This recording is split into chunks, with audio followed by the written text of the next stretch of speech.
Hi guys, hope you are doing well from wherever you are watching me, depending on your time zone.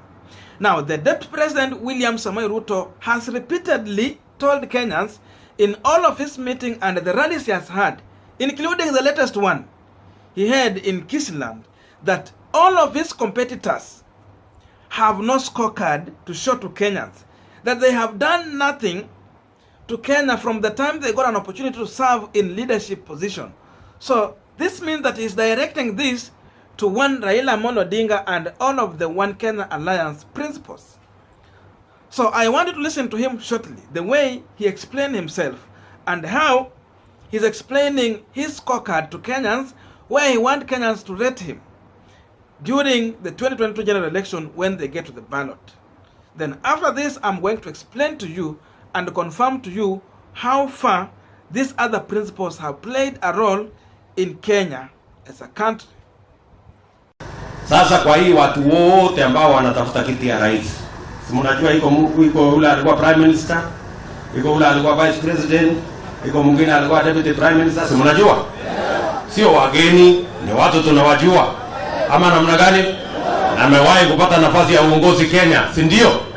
Sasa mimi niwaulize, si mimi na Uhuru ndio tumepanga hii barabara mpaka imejengwa? Hata hii ya kutoka hapa mpaka Nyamosi si ndio tumepanga? Si ile ya kutoka Kijauri mpaka kule Nyasiongo si mimi ndio nimepanga? Si ya Mosopeti kwenda Kebiriko si mimi ndio nimepanga? Si ile ya kutoka Gekano kwenda Mabuko si hiyo tumepanga? Si nilikuja hata kuanzisha mwenyewe ya kutoka Kemera kwenda Keumbu? Si stima ndio hii imefika watu 1,100? Si technical training college tumejenga hii ni hapa Nyamira? Sasa niwaulize, hawa watu wengine mimi nashindana na wao, wapi kazi yao ya hapa Nyamira? Wapi kazi yao ya hapa Nyamira? Ala, ama namna gani? Hii uongozi si urembo, ama namna gani? Si ni kazi. Si kila mtu akuje na ile kazi amefanya. Sasa kama hayati yako tu ni TV, tiala la kitendawili, ria. Sasa wewe utachaguliwa namna. That is Ruto. Now, I just want to do a touch up on what Raila Odinga has done to the country. Then I will also now choose one person, Musalia Mudavadi, in One Kenya Alliance, and tell you a number of issues Mudavadi has done as an individual in leadership position. But before we go deep into that, I have a quick reminder. You might be watching me, but you have not yet subscribed. Please consider subscribing so that any other time, once we come out with a video like this, and you will always get notified. Again, to all our returning subscribers and anyone who drop comment, I must say thank you so much for your unconditional support. Again, let us use this opportunity to give this video a thumbs up so that YouTube will recommend our video to more viewers. Back to our discussion. Now, number one, Raila Odinga is referred to as the father of democracy, a person who fought for second liberation of this country. Hii kuongea unaona William Samoei Ruto anaongea hapa saizi, and some of us here, the bloggers, to come out this much openly to speak is because of the democracy that the country has had, courtesy of Raila Odinga fighting. And remember, during that time, William Samoei Ruto was not a baby. Ruto was deeply in YK 92, fighting the democracy and not fighting for the democracy. So that is William Samoei Ruto and Raila Odinga for you. The freedom we have now to speak is courtesy Raila Odinga. You couldn't have such a freedom. Go to Uganda or Tanzania, you see if it's same. It's not. The new constitution that we are enjoying now, which has protected the position of one William Samoei Ruto as the deputy president, still courtesy Raila Odinga. In fact, William Samoei Ruto was against the new constitution. And if this constitution was not implemented, then William Samoei Ruto could have been serving as a vice president. And as we are speaking now, he could have already been kicked out of that government. But because of the protection that came in through the push that Raila Odinga had for Kenya and with other good people like James Orenga and the team, William Samoei Ruto can enjoy his position up to now. He can face President Uhuru Kenyatta in the eye as a deputy president and nothing will happen to him. So how do you downplay such efforts? Then, if you talk about Raila Odinga as a minister of energy, There is a lot of reforms Raila Amolo Odinga brought in the country in the energy sector. Zile zenye zilikuja tu kuharibiwa na this 2013 and 2017 government when they started looting in the energy sector. Again, Raila Odinga as a road minister.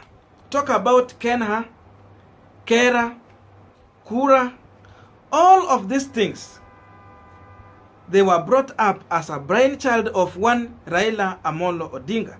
That's why you see now the road ministry, transport ministry, and all of those departments can easily work swiftly. So all these reforms, of course, they were coming in Raila when he was serving just as a minister of road. Talk about, back to the new constitution, the 47 counties. When Raila Amolo Odinga was fighting for Kenya having counties, these people were deeply saying that Raila is now bringing in Majimba, which will divide the country. As we speak now, if you get to any of these counties and ask these people to abolish their counties, I think no one is willing to have his county abolished. So the counties that we have now is still, we can put this one as a scorecard to Raila Amolo Odinga. So all of this effort cannot be wished away. There are so many things we can talk about Raila Amolo Odinga, but this was just a touch-up. So you can see, when Raila Amolo Odinga was out of the government, he still played a big role. The smallest chance that he got to serve in the government, there are also efforts Raila Amolo Odinga has made in the government. Now, on Oka side, let me come to Musalia Mudavadi, because seemingly he is seen as a front runner in that side. Number one, as a sales minister.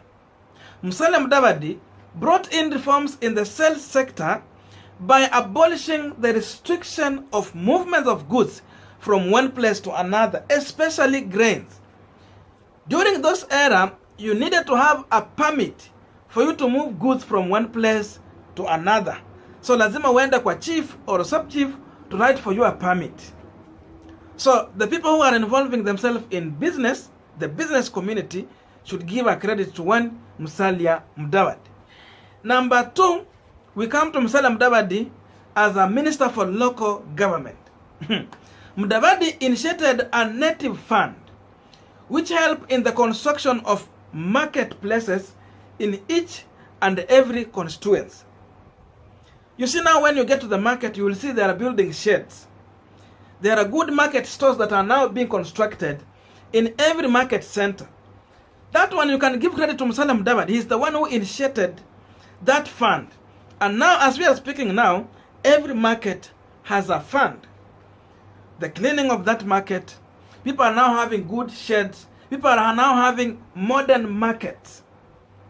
You cannot separate Musalia Mudavadi from that. So you see, when you get to that sector, there is a mark he has left there. So again, those people who are involving themselves in business, you can still give a credit to Musalia Mudavadi. So it means Musalia Mudavadi understands something about business as an economist. So those people who want to involve themselves in business and the business community, the person whom you can bank on, I think, is Musalia Mudavadi. Come in now as a finance minister. Mudavadi is the one who stopped Golden Bag. During that time, the value of shilling had gone down. The shilling to a dollar, it was so much bad. But Mudavadi, as a minister, the value raised up to 75 shillings, the rate to a dollar. So you can't ignore Musalia Mudavadi. He's the one who also stopped the Bosira Commission, which was looting the country from left, right, center. You know, all these things you cannot forget Musalia Mudavadi as an individual with his effort as a finance minister. Another thing we can talk about Musalia Mudavadi is the issue of KRA. KRA is the brainchild of Musalia Mudavadi. He's the one who established KRA as a finance minister. So how do you differentiate this thing from Musalia Mudavadi? You cannot. And you can see how the country was collecting taxes during those time. In a very funny way. You see, you need to have a radio, you need to have a permit for that radio for you to have, and you will be paying for the permit. People were running in the villages, even walikuwa wanashika hata kuku, kondoo, in terms of collecting taxes. But Musalia Mudavadi changed this thing and they came out with KRA, which is now a good brand, which is collecting taxes in the country. Then number 4, Musalia Mudavadi created an autonomous CBK when he was a finance minister. So you can see a lot of reforms come with this guy, and mainly is rotating to do with the issue of finance. Then lastly, still on Musalia Mudavadi, Mudavadi went ahead and came out with the Retirement Benefit Authority. So there are so many things Musalia Mudavadi has done when he was in power for those 19 years serving as a minister. So hii mambo nasikia NSSF brainchild ya Musalia Mudavadi, KRA and all those things. So there are so many things you can talk about Musalia Mudavadi and Raila Odinga. But I have just choose to mention these few and just do a touch-up. But if you go deeply, you will see that there are so many things these guys have done, but William Samoei Ruto is just outside there to create a perception that does not exist. If you want to put everyone on task, you will see Raila Odinga and even Musalia Mudavadi have done a lot if you compare to one William Samoei Ruto. Now, lastly, before I sign out, I want you also to get in the comment section and tell me a number of things that you can see and tell Kenyan that 1, 2, 3 definitely was implemented courtesy of one William Samoei Ruto, so that we can now give credit to William Samoei Ruto.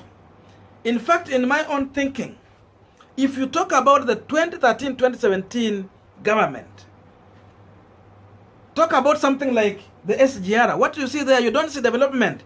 You see the corruption that has gone with that construction of that SGR.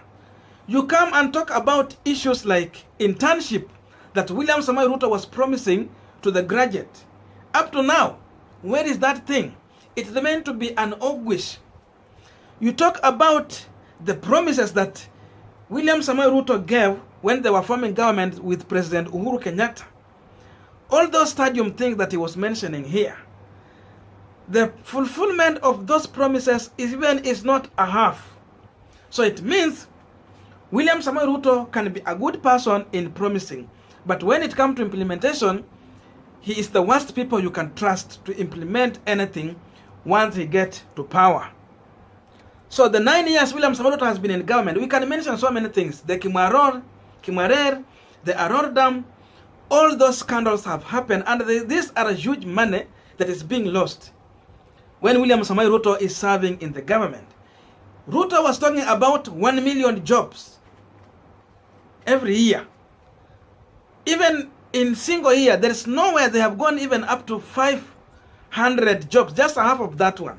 So it tells you that this team is good in promising, but implementation is the biggest problem, and you should not even think about putting your trust in this other side, because they have been tested, proved, and even we can confirm here that Ruto is good just at promising. Now you can go and talk about the Minister of Agriculture when he was there. People are talking about the subsidy of fertilizers. But one thing I can tell you, when they subsidized the fertilizers, what happened after that? Tumekuwa na counterfeit. Ile fertilizer imekuwa ikikuja Kenya sasa, it is the worst. When you use it, of course, mkishapanda mimea, the maize, it will not do well. Itabakia huko chini. At the end of the day, these guys now will get out, source the maize, now come and sell. So he only provided an opportunity to have the business for himself. Akakuwa na booming business ya kuuza mahindi and other stuffs in the country. So walileta mbolea fake in the country.